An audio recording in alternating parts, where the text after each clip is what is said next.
बिस्मिल्लाहिर्रहमानिर्रहीम, अस्सलाम वालेकुम। Welcome to my YouTube channel study with Afshan. Students, हम ट्रांसलेशन कर रहे थे मशीन स्टॉप्स के। अब हम इसका पेज नंबर 87 कंप्लीट इसकी रीडिंग कर चुके थे और इसका उर्दू तर्जुमा भी कर चुके थे। पेज 88 का 1 पार्ट की वीडियो मैं अपलोड कर चुकी हूँ ट्रांसलेशन की। अभी इसका आज सेकंड पार्ट कर लेते हैं। यहाँ तक हम कर चुके थे, ठीक है।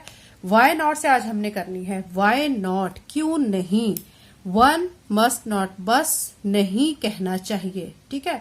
यानी जब उसका बेटा मशीन के बारे में बात करता है, उसे बुरा कहता है, तो उसकी अम्मी उसको मना करती है कि उसको बुरा नहीं कहना। तो फिर उसका बेटा कहते हैं वाई नॉट, क्यों नहीं।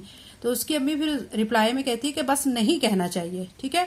You talk as if a god had made the machine, cried कोनो।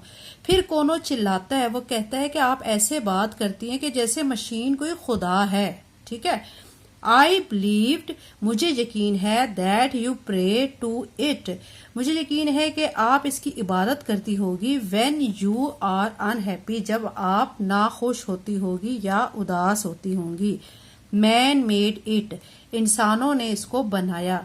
डू नॉट फॉरगेट दैट, इसको आप मत भूलें। ये कौन कह रहा है? उसका बेटा कह रहा है उसको, ठीक है। ग्रेट मैन बट मैन, अजीम आदमी लेकिन आदमी, यानी मशीन बनाने वाले अजीम लोग हैं लेकिन वो इंसान है। The machine is much, machine ज्यादा है। बट इज नॉट एवरीथिंग, लेकिन मशीन को हम हर चीज नहीं कह सकते, यही सब कुछ नहीं है। I see something like you in this plate, मैं इस प्लेट में आप जैसा कुछ देखता हूँ। But I do not see you, लेकिन आपको नहीं देख सकता। यानी उनका इमेज देख रहा था ना, वो अपनी मदर का इमेज देख रहा था प्लेट में। आई हेयर समथिंग, ठीक है। वो कहता है कि मैं सुन सकता हूँ like you through this telephone, इस टेलीफोन के जरिए। But I do not here you, लेकिन आप नहीं हो, ठीक है। मतलब ये मशीन के जरिए जो वो उसकी मदर उससे बात कर रही है ना, तो वो उसका बेटा कह रहा है कि मैं आपको इससे देख भी रहा हूं लेकिन ये आप नहीं हो, उसका इमेज आ रहा है। और सुन भी रहा हूं लेकिन आप डायरेक्ट मुझसे बात नहीं कर रही हो। दैट इज वाई, इसी वजह से, I want you to come, मैं आपके पास आना चाहता हूँ या आप मेरे पास आ जाएं। पे मी अ विजिट सो दैट, आप मेरे से मुलाकात करें। So that we can meet face to face, ताकि हम आमने सामने एक दूसरे से मिल सकें। And talk about the hopes, और उस उम्मीद के बारे में बात कर सके। That are in my mind, जो कि मेरे जहन में है। ये उसका बेटा अपनी अम्मी से सारी बातें कर रहा है, ठीक है। शी रिप्लाइड, वो जवाब देती है, that she could scarcely spare the time for a visit. उसकी अम्मी उसको फिर जवाब में कहती है कि वो मुश्किल से उसके मुलाकात के लिए टाइम निकालेगी। The airships barely takes 2 days to fly between me and you, हवाई जहाज से मुश्किल 2 दिन लगेंगे, ठीक है, हवाई जहाज को उड़ने में। वो कहती है कि तुम्हारे और मेरे दरमियान का जो फासला है उसको कट करने में या उसको पूरा करने में है। आई डिसलाइक्स एयरशिप्स, मैं हवाई जहाज को नापसंद करती हूँ, ठीक है। ये उसकी अम्मी इसको रिप्लाई में कह रही है। वाई, क्यों। फिर उसका बेटा कहते हैं क्यों, आप क्यों नहीं उसको जहाज को पसंद करती हैं, ठीक है। I dislike seeing the horrible brown earth, मुझे नापसंद है कि खौफनाक भूरी जमीन को देखना। एंड द सी, समंदर को। एंड द स्टार्स, और सितारों को। When it is dark, जब अंधेरा हो जाता है। I get no idea in an airship, हवाई जहाज में मुझे कोई ख्याल नहीं आता, ठीक है। I do not get them anywhere else, मुझे कहीं और ख्यालात नहीं आते। ये इसकी मदर अपने बेटे से सारी बातें कह रही हैं। What kind of ideas can the air give you, किस किस्म के आइडियाज हवा तुम्हें देती है। फिर उसकी अम्मी अपने बेटे से ये पूछती है, ठीक है, कि हवा तुम्हें किस तरह के ख्यालात दे रही होती है। He pause for an instant, instant का मतलब लम्हे। वो एक लम्हे को उसका बेटा क्या करता है, रुक जाता है।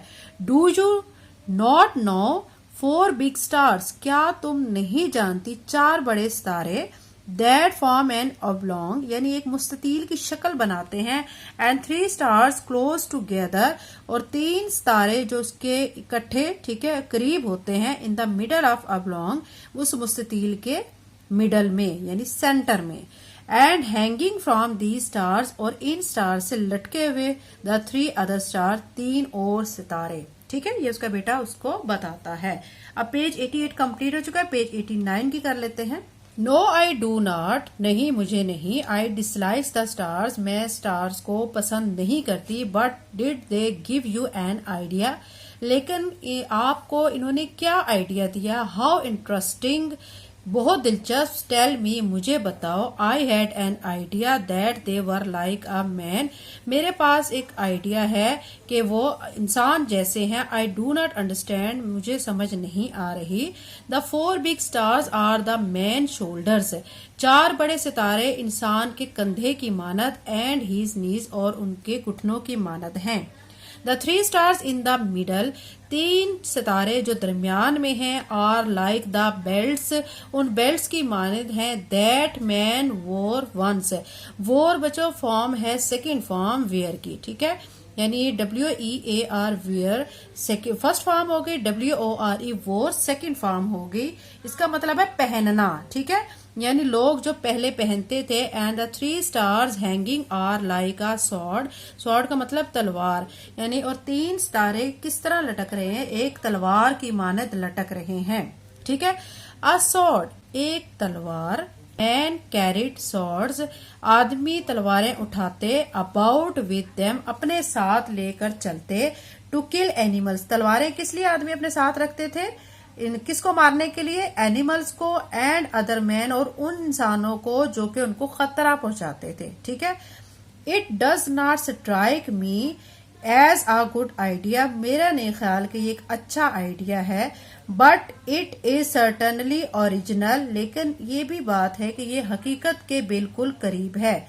When did it come to you first, ये आपके जहन में सबसे पहले कब आया, यानी जब उसका बेटा बताता है ना कि जो सितारे हैं इस तरह लटके हुए हैं और इन्होंने कंधों पे ऐसे फील होता है, तलवारें उठाई हुई हैं, तलवारें कैसे लोग यूज करते थे, उनका मकसद क्या होता था तलवारें लेने का, कि वो जो खतरनाक से जानवर आते थे वो उनको खत्म करने के लिए, और वो इंसान जो उनको नुकसान पहुंचाने की कोशिश करते थे तो वो उनको खत्म करने के लिए लोग जो तलवारें लेते थे, ठीक है। तो फिर जब वो बेटा उसका अपनी मदर को ये बातें बताता है तो उसकी मदर इसके बारे में पूछती है कि ये मुझे इतना अच्छा नहीं लगा, लेकिन ये हकीकत के करीब तरीन है, ठीक है। और फिर वो उससे ये सवाल पूछती है, when it did come to you first, कि ये सबसे पहले तुम्हारे जहन में ऐसा कब आया, यानी तुमने कब सोचा कि ये सितारे जो हैं वो एक इंसानों की तरह नजर आ रहे हैं तलवारें लिए हुए, ठीक है। तो ये बच्चों यहाँ तक हमने पेज 89 की यहाँ तक ट्रांसलेशन कर ली है। नेक्स्ट वीडियो में इंशाल्लाह बाकी की ट्रांसलेशन करेंगे। इससे प्रीवियस क्लास 7 का जो आप देख सकते हैं इंग्लिश का सिलेबस मैं सारे का सारा अपने चैनल पे अपलोड कर चुकी हूँ। तमाम क्वेश्चन, तमाम एक्सरसाइजेस, कंपोजिशंस और सब जो क्वेश्चन आंसर के अलावा जो वर्ड सेंटेंसेस वगैरह एवरीथिंग वो सारे का सारा मेरे चैनल पे अपलोडेड है। तो साथ ही आपको बच्चों मैं इसी चैनल पर उर्दू ग्रामर और इंग्लिश ग्रामर की भी अलहदा से वीडियोस करवा रही हूँ, जो कि मैं ऑलरेडी अपलोड कर चुकी हूँ। टेंसेस की वीडियो जिसमें तमाम टेंसेस जो हैं वो डिटेल के साथ मैं यहाँ पे अपलोड कर चुकी हूँ। इंग्लिश ग्रामर जिसमें जैसे नाउन हो गया, pronoun, adverb, kinds of adverbs, preposition, ये तमाम जो ग्रामर है इंग्लिश की जो कि आप लोगों के लिए बहुत जरूरी है, क्योंकि क्लास 7 की इंग्लिश जब आप कर रहे होते हैं ना तो उसको करने से पहले आपको बेसिक चीजों का इल्म होना बहुत जरूरी है।